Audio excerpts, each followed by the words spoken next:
जैसे मैं आप लोगों को फलित करना सिखा ही रहा हूँ और साथ साथ गणना भी सिखा रहा था।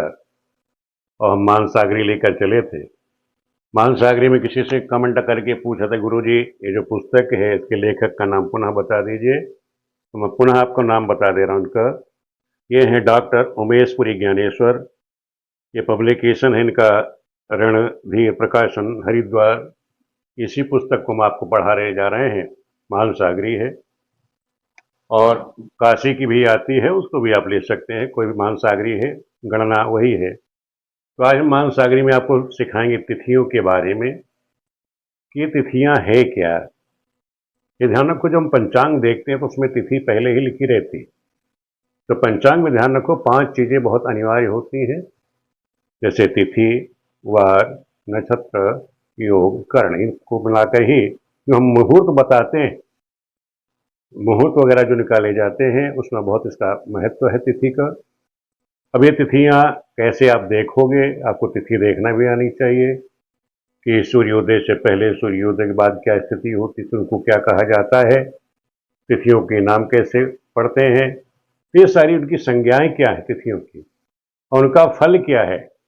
आज हम यही चीज़ आपको सिखाएंगे, क्योंकि आपको तिथियों के बारे में ज्ञान होना बहुत अनिवार्य है। तो आज का जो पहले आप समझो तिथि है क्या।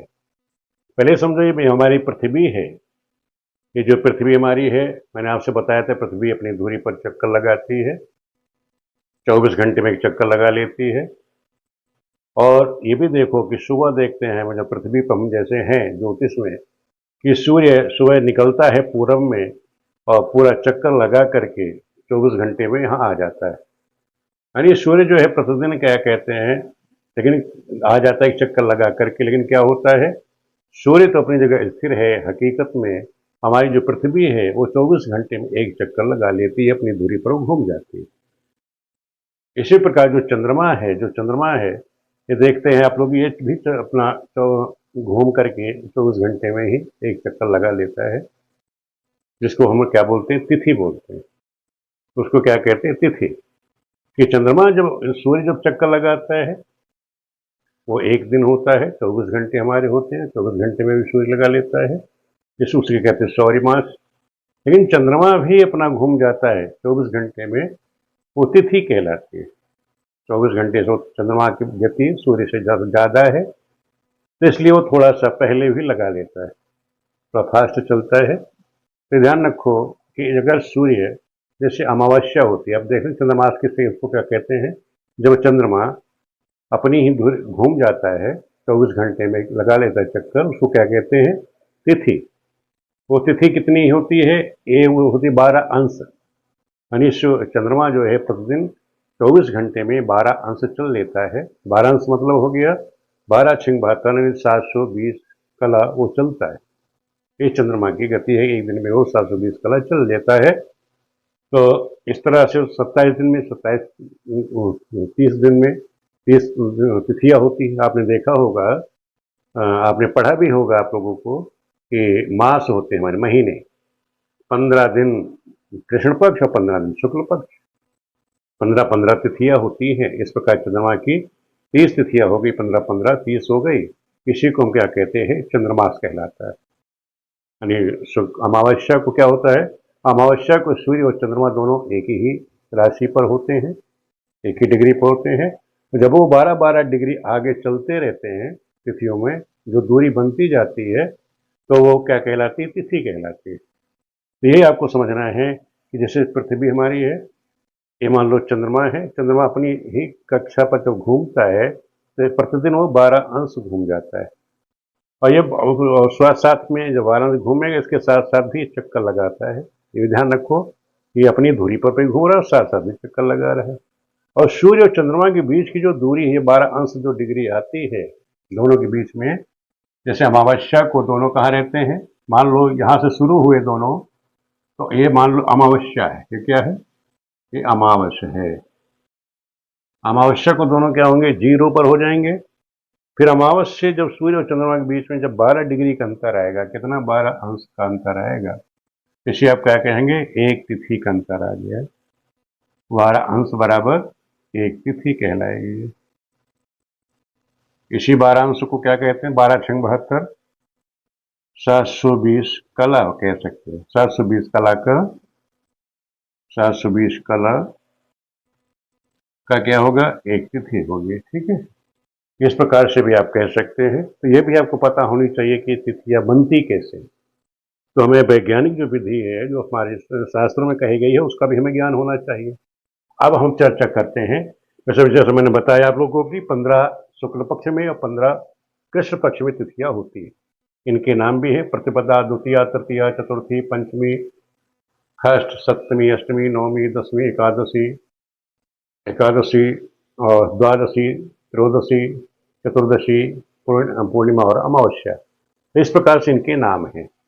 तो हम बता देते हैं आपको, वही चीज हमने बताया कि सूर्य और चंद्रमा की जब युति होती है वो क्या होता है? अमावस्या होता है, यानी 12 होता है, यानी 720 कला कह सकते हो या एक तिथि। ये सूत्र आप हमेशा दिमाग में रखेंगे तिथि के बारे में। तिथियों के नाम और संज्ञा इस तरह हम चार्ट बना देते हैं कि जैसे प्रतिपदा है, छठ है और एकादशी। प्रतिपदा, छठ, एकादशी, इनको नंदा तिथि कही गई। इनकी संज्ञा क्या है? नंदा तिथि की। और द्वितीया, सप्तमी, द्वादशी इसको भद्रा कहते हैं। तृतीया, अष्टमी, त्रयोदशी को जया तिथि कहते हैं। चतुर्दशी, नवमी, चौदश को ऋगितिका तिथि कहते हैं। और पंचमी, दसवीं, पूर्णिमा और अमावस्या को क्या कहते हैं? पूर्णा तिथि कहलाती है। इसमें ध्यान रखो इनकी तिथियों के अनुसार इनका फल भी है। जैसे नंदा है, कोई शुभ काम आप करते हैं तो शुभ काम में आप इस नंदा तिथि का प्रयोग करेंगे। जब मुहूर्त हम आपको बताते हैं तो उसमें हम नंदा तिथियों का बहुत प्रयोग करते हैं। तो नंदा तिथिया का हम प्रयोग कर सकते हैं। तो जिसमें इसमें और उसका फल भी क्या होता है कि मान लो नंदा तिथि में किसी बच्चे ने जन्म ले लिया तो बच्चा सम्मानित होगा, देवता भक्त होगा, ज्ञानी होगा और सबका प्रिय होगा। किसी बच्चे का जन्म हो जाए किसमें? भद्रा तिथि में। भद्रा तिथि कौन सी है? द्वितीया, सप्तमी, द्वादशी तिथि में। तो ऐसा बच्चा भी क्या होता है? राजा से के पास आश्रित होता है, राजा के पास नौकरी करने वाला होगा। अब तो राजा नहीं है, बड़े बड़े अधिकारी है, नेता है, उनके यहाँ काम करने वाला होगा, धनी होगा, मृत्यु से हमेशा डरने वाला होगा, परमार्थी होता है। अगर किसी बच्चे का जन्म है तृतीया, अष्टमी या त्रयोदशी तिथि में हो जाए, जया तिथि में हो जाए, ऐसे बच्चे जो होते हैं अपने पुत्र पौत्र से युक्त होते हैं, दीर्घायु होंगे, वीर होंगे, शांत स्वभाव के होंगे और मनुष्य भी होते हैं। किसी बच्चे का जन्म मान लो इसमें रिक्ता तिथि में हो जाए, नवमी, चौथ और नवमी और या चौदश को, तो रिक्ता तिथि में ऐसे बच्चे कहते बहस करने वाले होते हैं, प्रमादी होते हैं, गुरु की निंदा अवहेलना करने वाले होंगे, कामुक होंगे, शास्त्रक तो होते हैं लेकिन फालतू बहस करने वाले बच्चे होते हैं। किसी बच्चे का जन्म इन तिथियों में हो जाए, पंचमी, दसवीं या 15 पूर्णिमा या अमावस्या को हो जाता है, तो ऐसे जातक को तो धनी होंगे, सत्यवादी होंगे, शुद्ध हृदयी होते हैं, वेद शास्त्रों के जानने वाले होते हैं, उसके मर्मज्ञ होते हैं। तो ये तो हो गया, मैंने आपको बताया तिथियां हैं, इनकी संज्ञा और इनमें जन्म लेने वाले बच्चों का क्या होगा। अब आप ये समझ लीजिए जैसे अमावस्या है, तिथियों के नाम भी ध्यान रखिए।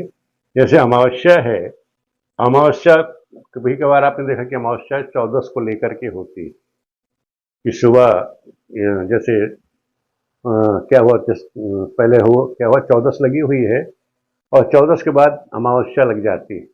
14 को ही अमावस्या जो है, दो मान लो सुबह 14 रही, दोपहर बाद आपकी क्या आ गई? अमावस्या आ गई।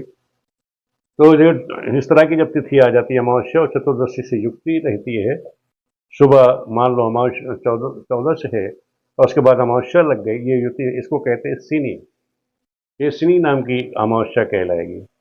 और अगर आपकी जो तिथि है, कौन सी अमावस्या? पूर्णा, ये चंद्रनष्ट हो, चंद्रनष्ट मतलब कि अमावस्या न हो, और चंद्रनष्ट का मतलब हो गया जीरो हो पूरा, जैसे कहते हैं अमावस्या तो अमावस्या है, यानी सूर्य चंद्र दोनों 0 डिग्री पर हो। चंद्रनष्ट मतलब कि 0 डिग्री पर दोनों हो, इस तरह की हो। सुबह कब? सूर्योदय के समय, तिथि हमारी जो सूर्योदय समय गिनती करते हैं उस समय हो, तो ऐसे क्या कहलाते हैं? उसको कहते हैं कुहू। ये ध्यान रखो जो ये अमावस्याएं जो होती हैं ये पितृ कार्य के लिए तो शुभ है, लेकिन कोई भी शुभ कार्य हम इसमें नहीं करेंगे इसमें अमावस्या वाले दिन। और पूर्णिमा, इस प्रकार पूर्णिमा को देख सकते हैं। जो पूर्णिमा जो पूर्ण चंद्रमा होती, चंद्रयुक्त तिथि हो, पूर्ण चंद्र युक्त तिथि कौन सी हो गई पूर्णिमा की, कि पूरे पूर्ण चक्र मैंने बताया था कि कोई भी तिथि अगर 12 कला हो, 12 अंश यानी 720 कला वाली पूरी तिथि हो और शुभ जैसे सूर्योदय के समय से ही प्रारंभ हो जाए और पूरी तिथि 720 कला की होगी, वो पूर्णिमा कहलाएगी। अगर उसमें कोई घट बढ़ जाता है तो वो 6 कहलाती है, घट कम हो जाती है, कलाएं उसकी पूरी नहीं होती। अगर पूर्ण चंद्र युक्त तिथि है तो वो पूर्णिमा कहलाती है। इस पूर्णिमा को राका भी कहते हैं, जो पूरी 720 कलाओं से अपने युक्त होती है तिथि, वो क्या कहलाती है, पूर्णिमा या राका कहलाती है। एक तो पूर्णिमा इस प्रकार से होती है कि जिस दिन पूर्णिमा पर चंद्र कला 720 पूर्ण न हो, मान लो पूर्णिमा आपकी है और लेकिन वो उसकी पहले ही खत्म हो जाती है, यानी 720 कलाओं से वो कम है। आपने देखा कि सूर्योदय के जब सूर्योदय हुआ उस समय तो पूर्णिमा है, लेकिन रात्रि में ही खत्म हो जाती है, कभी शाम को समाप्त हो जाती है, यानी सूर्योदय से पहले ही समाप्त हो गई। इस प्रकार से पूर्णिमा है, वो जो पूरी कलाओं से युक्त नहीं है। ऐसी पूर्णिमा को हम क्या कहते हैं, या ऐसे में हो जाता है कि जैसे आपने देखा कि अभी 14 लगी हुई है, सूर्योदय के समय, सूर्योदय के समय 14 है और दोपहर में पूर्णिमा आ जाती है, शाम को पूर्णिमा आ जाती है, यानी 14 से युक्त पूर्णिमा या पूर्ण कलाओं से, यानी चंद्र की जो कला है वो पूर्ण ना हो या 14 से युक्त पूर्णिमा हो, तो ऐसी पूर्णिमा को हम कहते हैं अनुमति नाम की पूर्णिमा। उसका नाम क्या है, ये वशिष्ठ के अनुसार कही गई नाम संज्ञा रखी गई है अमावस्या पूर्णिमा की। ये वशिष्ठ महाराज के द्वारा, जो ज्योतिष के हमारे पुरातन ज्ञानी हैं, उन्होंने ये नाम रखा है अमावस्या का। और इस चीज का हमको भी ज्ञान होना चाहिए कि इन अमावस्याओं के नाम क्या है। जब पूरी अमावस्या होगी तो उसका नाम क्या होगा, मैंने बताया आपसे, कुहू होगी। अगर वो 14 से युक्त है तो सिनी कहलाएगी। इसी का पूर्णिमा अगर पूर्ण है तो वो कहलाएगी राका, यानी पूर्णिमा कहलाएगी। अगर वो 14 से युक्त मगर आपकी पूर्णिमा है वो अनुमति कहलाएगी। तो इस तरह आपको इनके नाम भी पता होना चाहिए। ये तिथियां मैंने बता दी कि प्रतिपदा से लेकर के अमावस्या, फिर प्रतिपदा से लेकर के पूर्णिमा तक, प्रतिपदा द्वितीय तृतीय चतुर्थी पंचमी सप्तमी अष्टमी नवमी दसवीं एकादशी द्वादशी तेरस 14 और पूर्णिमा या अमावस्या, इस प्रकार तिथियों के नाम हैं। इन तिथियों की जो संज्ञाएं हैं वो भी मैंने आपको बता दी। इस प्रकार से आप लोगों को हमने तिथि, संज्ञा और इनका फल बता दिया। ये आप लोगों को पता होना चाहिए कि कोई भी काम करने जब बैठेंगे। एक चीज़ और हम आपको बता देते हैं कि जब आप मुहूर्त का समय करेंगे वहाँ भी तिथियों का बहुत प्रयोग होता है। उसमें ध्यान रखना कि जैसे नंदा तिथि है, जया तिथि है और पूर्णा तिथि है, कोई आप शुभ कार्य करने जा रहे हैं वहाँ आप इन तिथियों का प्रयोग कर सकते हैं। कौन सी पुनः ध्वन कर लेना, जैसे हमारी तिथि कौन सी, नंदा वाली, जया वाली और पूर्णा वाली, ये तिथियों का हम शुभ कार्य में प्रयोग कर लेते हैं। और जो कोई हम खटकर्म करने जाते हैं, किसी से लड़ाई है, झगड़ा है, द्वंद्व है या चौपाया, कोई लड़ाई झगड़ा करना है, जो खटकर्म वाले काम है, उसमें आप ये रिक्ता तिथि का प्रयोग करेंगे। इसमें रिक्ता तिथि का आप प्रयोग करेंगे। इनमें कोई काम इस तरह का करेंगे तो उसमें आपको सफलता मिल जाएगी। वैसे मैंने किसी वीडियो में बना करके ये समझा भी रखा है। वीडियो आप लोगों को कैसी लग रही है, कहीं कोई कमेंट करके बता देना। कोई चीज़ समझ में नहीं आती तो आप लोग पूछ लीजिएगा। वीडियो देखने के लिए आप सभी का बहुत बहुत धन्यवाद।